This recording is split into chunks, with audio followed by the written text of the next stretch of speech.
Wisconsin. Its soil, topography, and climate combine to create the perfect terroir for producing the world's best milk.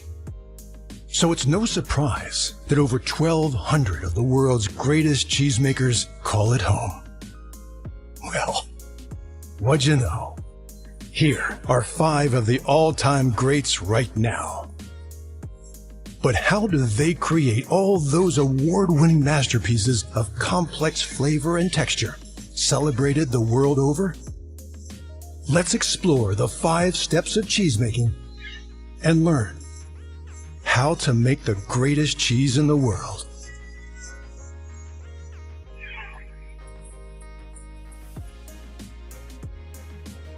Great cheese starts with one essential ingredient. It's all about the milk. The milk. The milk! So it's no surprise that Wisconsin, America's dairyland, is home to mind-blowing varieties of award-winning cheeses. Once the farm-fresh milk arrives at Henning's Wisconsin Cheese in Kiel, Wisconsin, it's lab-tested for freshness, safety, and to ensure no antibiotics are present. Then, master cheesemaker Carrie Henning has it swiftly pasteurized at 161 degrees for 15 seconds. After pasteurization, the fat content of the milk is optimized for the particular cheese it's being used to create. Cheesemakers call this step standardization. It takes about 10 pounds of milk to make 1 pound of cheese. What might be real subtle when you're drinking the milk gets to be concentrated 10 times when we're making cheese. It's a good thing we're in Wisconsin, where we produce the finest milk in the world. It's 2 in the morning at Edelweiss Creamery in Monticello, Wisconsin. Master cheesemaker Bruce Workman is hard at work adding a starter culture of bacteria to the milk, marking the beginning of its much-anticipated transformation. If I want a really sweet cheese, or if I want something that's a little bitter, I can make the cheese a little bitter by changing the starter cultures to it. The culture turns the milk's lactose, or milk sugars, into lactic acid. Then, Bruce's son Ben adds the enzyme rennet, kick-starting the coagulation of the milk. Coagulation is simply the thickening of milk proteins.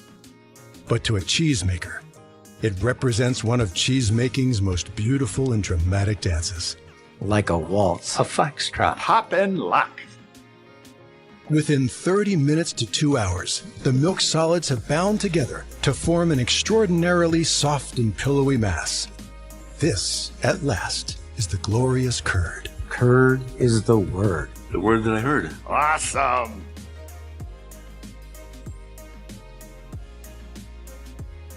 At Carr Valley Cheese Company in Laval, Wisconsin, master cheesemaker Sid Cook and his crew are hard at work cutting the curd.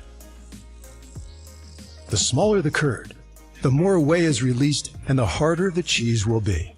After cutting, the cheesemakers often cook the curd while draining the whey. When we're doing the cheddaring process, we're cutting the curd by hand with knives.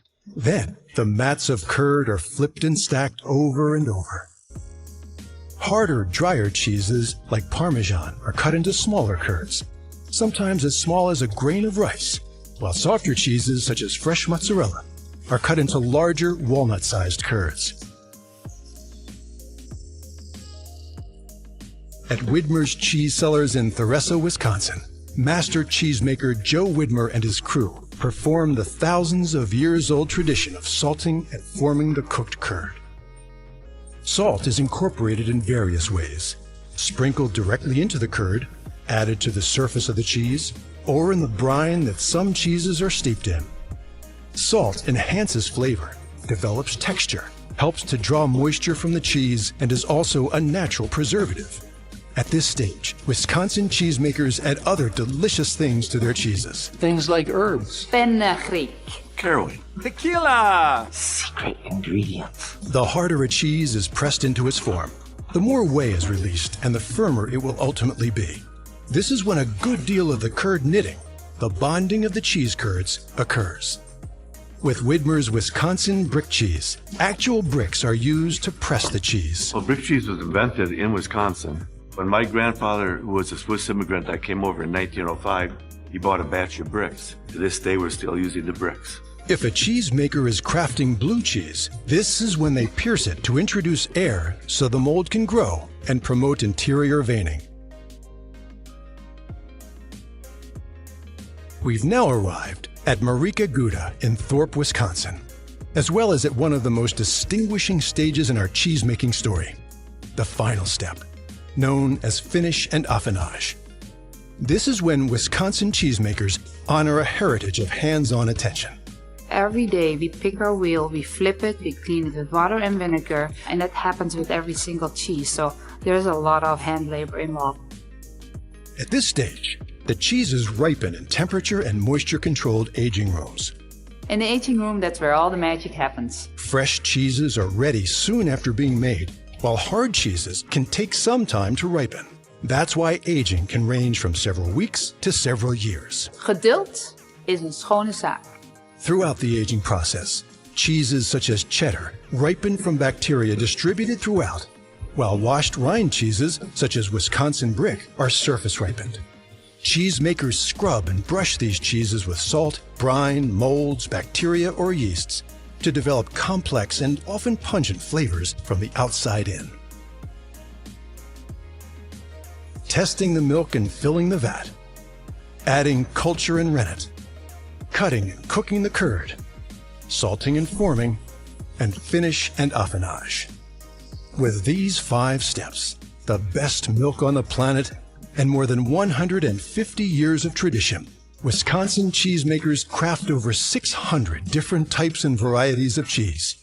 They never stop striving to imagine, create, and recreate the greatest cheese in the world.